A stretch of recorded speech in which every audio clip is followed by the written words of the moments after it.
3.5 hours here in D.C. It's not warm. They were waiting in the cold for hours to be able to get inside and say goodbye.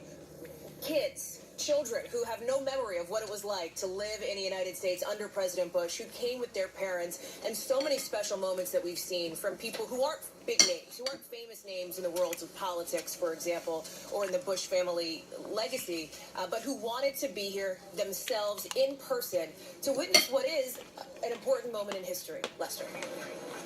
All right, Hallie Jackson at the Capitol for us. Thank you. As we mentioned, President Trump will attend this morning's funeral service, as will former Presidents Carter, Clinton, Obama, and George W. Bush, of course, the president's son, who will eulogize him. This is the first time that all five men will be together in one place since the Trump inauguration almost 2 years ago. Kristen Welker is at the White House with the preview of the president's day. And Kristen, actually, for the first time yesterday, George W. Bush actually met President Trump. It was remarkable, Savannah, and I was there. And just to give you a glimpse of what we've witnessed throughout this morning and what we're watching for, President Trump set to leave in a short time from now. Former President, of course, George W. Bush, and former First Lady Laura Bush set to depart from Blair House soon. They will be joined by other members of the Bush family. And we've already seen close friends enter the house, including James Baker, George H.W. Bush's former Secretary of State, Chief of Staff, his dear, dear friend who was with him when he passed, German Chancellor Angela Merkel, who my colleagues have talked about, who called Bush one of the fathers of German reunification this week, and Andrea spoke so eloquently about that. Savannah, you mentioned Blair House in that meeting. It is the presidential guest house for the White House. It's so significant that President Trump offered it up to the Bush family because it's yet another sign the president is hitting the pause button in that uneasy relationship between the Bushes and the Trumps. In fact, President Trump, you're looking at video from yesterday, and the First Lady visited the Bushes at Blair House last night. They spent about 20 minutes with the former First Family. Now, I was there. President Trump didn't respond to our shouted questions. We tried to get a sense of what they discussed on their way out. He did wave, though, and there was no official readout, but by all accounts, this was a cordial encounter. And President Trump, as a candidate, as you know, as we covered so extensively, frequently took aim at the Bush family, at its legacy, but all of that has been put aside as President Trump paying tribute to a man whom he has called great. And he's really stressed the importance of the nation coming together to not only mourn, but to celebrate that legacy, Savannah. All right, and Kristen Welker, thank you. And on that note, let's bring in our presidential historian, Michael Beschloss. And as Tom Brokaw was observing, this is really a moment where Americans can, if they choose, pause and put politics aside and take great pride in not just a president, but the presidency. I think that's absolutely right, Savannah. And, you know, this occasion today, you know, we're not a monarchy. We don't have many ceremonies that unite us. One is inaugurations, and the other, alas, is state funerals, not many others. But, you know, that gathering of all those presidents up today that we will see, that's rare in modern times, but really it's a phenomenon of modern times, because the only way you really have five former presidents, you know, or five presidents who can meet one another and get together, that's a phenomenon of modern transportation and communications. Even in the 19th century, if you had a number of former presidents, they probably wouldn't know each other because they lived a long distance. And Michael, you know, I look at the era we're in right now. We're in the era where even the biggest news story seem to have almost a 24-hour shelf life. There is something of a throwback here. This notion of this long, long goodbye. A life of 94 years is not easily summed up in 24 hours. That's absolutely right. You know, it causes us to pause and remember a former president who usually looks very different from the way he did when he left office. You know, 1993, when George H.W. Bush left the presidency, people were thinking of him as someone who could not get another term. Now, because of the way history operates, 25 years later, we look at this as someone who helped us win the Cold War, presided over Desert Storm, and also represented a lot of qualities that look really good today. Michael Beschloss, thank you. And we will be back in a moment with a very special remembrance of President Bush, our conversation with his granddaughters, Jenna and Barbara. You don't want to miss it. Stay with us.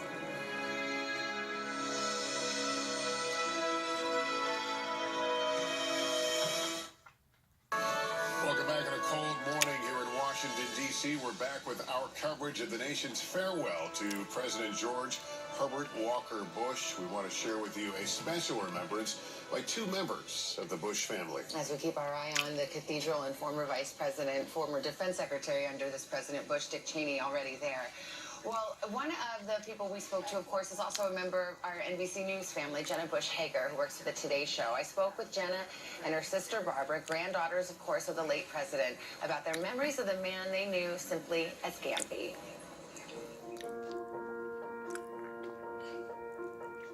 I think we're both heartbroken. We, of course, expected our grandfather to pass away soon. He was 94, and yet it came as such a shock. And we miss him already very much because he really was the center of our family. And yet, I think I also get a lot of joy knowing that he's with our grandmother now. Jenna, over the years that I've known you, you could barely speak of your grandparents without a tear. How are you doing? Well, we love them. I mean, I think the tears came from joy. They gave us such unconditional love. I was looking through old pictures, and it amazes me that even though he had the weight of the world on his shoulders, we really never thought of him as anything besides our grandpa. And that joy that we had on our faces as little girls was because he made us feel so special. On Monday, as the sun set over the Capitol, the nation began to bid farewell to our 41st president as the Bush family looked on, at times holding back tears, not just for a family in mourning, but for a grateful country, too. The beauty in it is that strangers stood on the side of the street in Washington, D.C., watching his casket go by and saluting him and waving, and that fills us up in our sadness. Do you feel the love and respect that is being poured out for him this week? Absolutely. I'm shocked by how many people have some memory of meeting him somewhere and how they found him funny or how loving he was or how personable he was. And that's a really wonderful gift to us, is that we get to hear all these other people's stories and how he touched their lives as well. How's your dad doing? He's okay. I think he gets a lot of peace knowing that my grandfather is with our grandmother and that he was looking forward to being reunited with her. And so I think that brings him peace. He's writing the eulogy. He's given it to us. We, of course, Barbara and I we never hold our opinions. We're like, that's great, but could you add a line like this? Take this out. You're a tough critic. Well, we just, how can you tell a man as giant as our grandpa was how much you love him? It's a tall order, and I think it's going to be difficult. And I think he also wants to make sure that he can get through it himself without, he lost his father and is also devastated. So to be able to get through the eulogy without breaking down is something else that he's working on. Sounds like you all had some very precious time with him, particularly this summer. I mean, we didn't take it for granted because we knew most likely this was going to be his last summer, and we all knew that. And one of my favorite memories were my little girls singing Jesus Loves Me and watching my grandpa sing it. And every day, Mila and Poppy would say, let's go give Great Gampy a hug. When he passed away, and I said to Henry, and I didn't think she could hear me, like, I just can't believe this is happening right before Christmas. And Mila said, well, of course it's happening right before Christmas. Gampy had to get to Ganny so they could decorate their Christmas tree. And I thought, from the mouth of babes, because they had never spent a Christmas apart in their whole 74 years. So of course he wanted to be there. And she probably was like, come on, time to come home. Was he reflective? Did he talk about just knowing that his life was coming to a close? He was reflective about my grandmother, and I asked him if his heart was broken. And he said yes. And then he looked at me and he said, do you think it'll feel worse than this? And it just really got me. I mean, of course his heart was broken. He had lost the love of his life. And yet he also, whenever you asked him how he was doing, he would say, I couldn't be better. And so I think instead of talking about his time being limited, he just lived as much as he could. which included watching Barbara get married just weeks ago at their longtime summer home in Kennebunkport, Maine. We decided to get married very quickly because we wanted to make sure my grandfather could be with us. He got dressed early and came downstairs early before the wedding so that he could see me in my wedding dress before we got married. What did he say when he saw you? One of the last things he said to me was that I've never looked so beautiful. A beautiful moment to cherish of a life well lived. Well, it's hard to talk to those girls about their grandfather without I think we all need a moment. tearing up. And Barbara in particular had such a special time with her grandfather this summer after, of course, their grandmother had passed away. He was so anxious to get back to Maine. He wanted to have that last summer in Maine, and he had never gone there alone. So Barbara went up with him and spent those first few weeks, and it was just the two of them. And she talked about how she would read to him in the afternoon, and sometimes she would read letters back and forth between George and Barbara when they were youngsters, and he would just close his eyes and say, "Go on, go on." Well, I think that's part of what we're celebrating here today is the family, generations of them. I had a memorable moment in Maine. I went to see him. And by then he was confined to that little scooter they had to ride around because of what was going on with his legs. Barbara came in. She was in her pearls and she was full together, as she always was. And she said, "Tom, go over there and sit by George. I'm going to take a picture of the two of you." I said, "Okay." So I go and sat down. She got that impish smile on her face, and it was at the time of great dispute with Rick Perry, who was the governor of Texas. They didn't think he was treating their son well, and they didn't like him. She said, "I'm releasing this picture as the new two co-chairs of the Get Rick Perry campaign." And turned around and walked out. And I said, "Probably don't do this." She always had that edge. I remember the first time I went to Kennebunkport, I was sent because he had just been elected. It was the transition. Thanksgiving Eve, and we went up there, and he did not want to accept the coverage of the White House pool. He still, he wasn't used to that. And so we were all driving in rental cars on that one road, and he wanted to do his errands and go to the hardware store and, get stuff. Guess what? Life had changed. Well, life had changed. He finally accepted it. He came out with his arms filled with stuff from the wine and cheese store, and he said, "Okay, I give up." He said to all of us assembled, each of us in a rental car, because he wouldn't accept the motorcade deal. And he said, "Okay, Bar says, come on over to the house. You're all invited over for wine and cheese. Let's make peace." And then he gave us the tour of that wonderful place. No wonder their hearts were there. Yeah. And he had that last summer is such a loving moment. That was a different time. That interview with the granddaughters. I mean, we were sitting here crying, Tom and I. I'm thinking that all the accolades, all the accomplishments, for all of us, that's what counts. Well, that's life's work. That's what you And need. it's Jenna and Barbara and 17 grandchildren and countless great-grandchildren, and all of them will be here today. And by the way, Jenna has a really special hour-long tribute that she's calling A Love Letter to Gampy, and you can see it right here Saturday night, 8/7 Central on NBC, and you don't want to miss it. All right, we are going to take a short break, and we'll continue our coverage after this. National Cathedral, a place of remembrance, celebration, mourning. In just a few short minutes from now, a funeral service will be held for former President George Herbert Walker Bush, and we've already seen members of his cabinet arrive. Colin Powell is there, former Vice President Dick Cheney, who was Defense Secretary in the first Bush administration, and he will be remembered and celebrated today.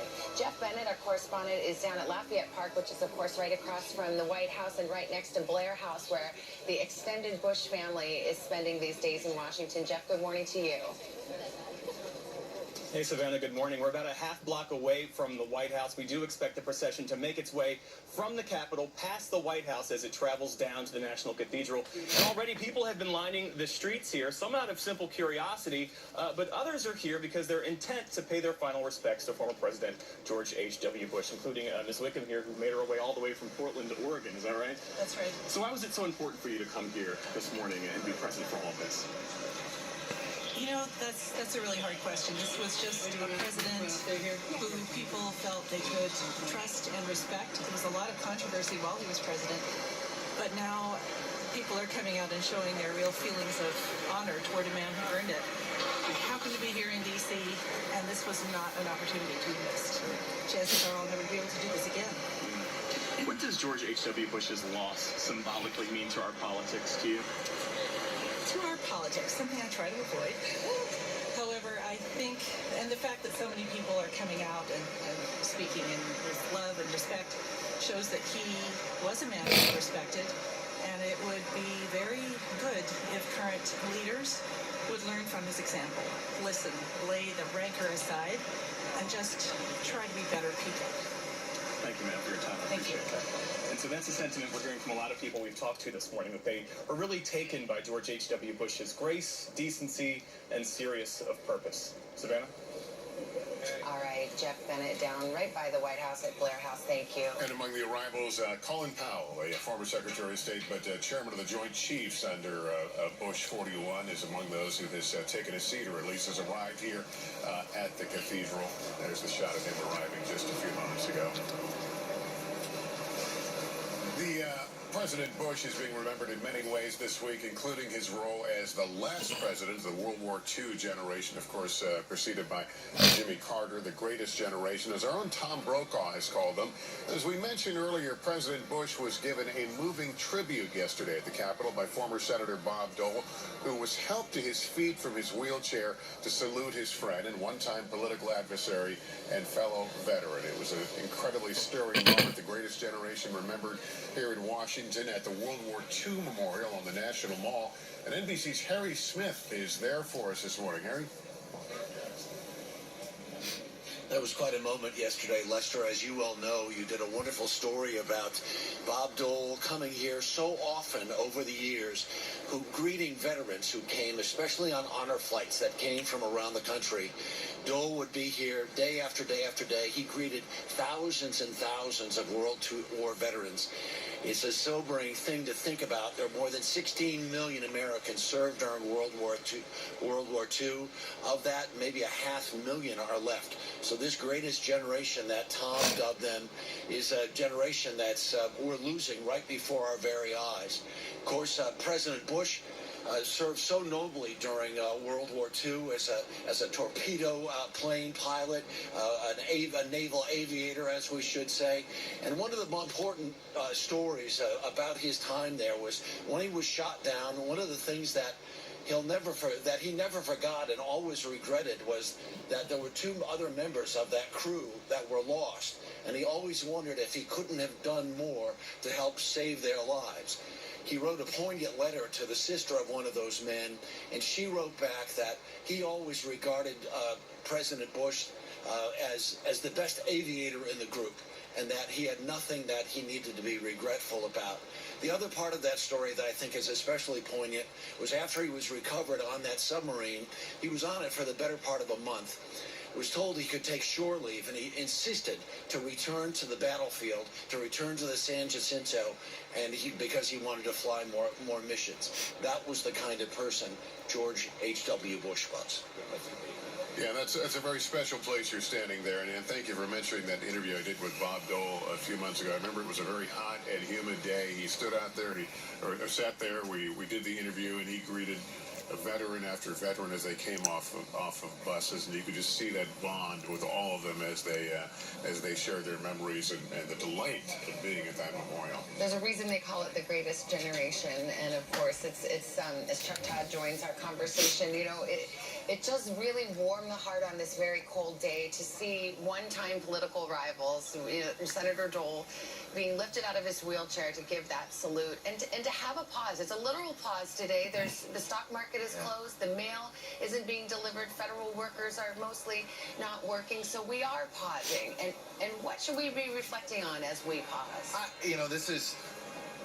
I look at this as an opportunity for my own kids to learn a little something about. This is why I like that we make this sort of this National Day of Reflection. We're calling it a National Day of Mourning, because it is an opportunity to sort of remind ourselves of some history. It's a chance to take stock in what we value in leadership and what we value as a country. And so in that sense, I think it's been, and that's what's been so heartwarming. I'm sorry, I welled up with pride watching Bob Dole salute President Bush. I just, these 2 men are so inextricably linked. Their careers are so linked, and for all of us, they were sort of who were our role models as leaders. And I have to say, those two men in particular have been tremendous role models in their sunset of their lives as well. And just, I just had a lot of pride watching Bob Dole. It's been interesting to see families come and in the rotunda there and pay their respects. I was talking to my oldest son, who was, I think, about 3 when as I said, you were born under President Bush. He was not actually Reagan. He says, but he was. He says, my earliest memories, I remember the Gulf War. He says, because you talked about it. You know, I remember a lot of the parents in the nursery school were going through this. Do we talk to our kids about it? And Mr. Newsman, of course, you know, we talked about it a lot, and he remembered the Gulf War, the significance of what that meant for that presidency. And when Bob Dole also was the Republican leader, working with George Mitchell, and I was covering the Hill, and President Bush was at the White House, he was back and forth all the time. They were negotiating compromises on everything, on the civil rights legislation, obviously the budget deal, which was politically fatal for him. It was toxic given his No New Taxes pledge. But they were great compromisers. They were legislators.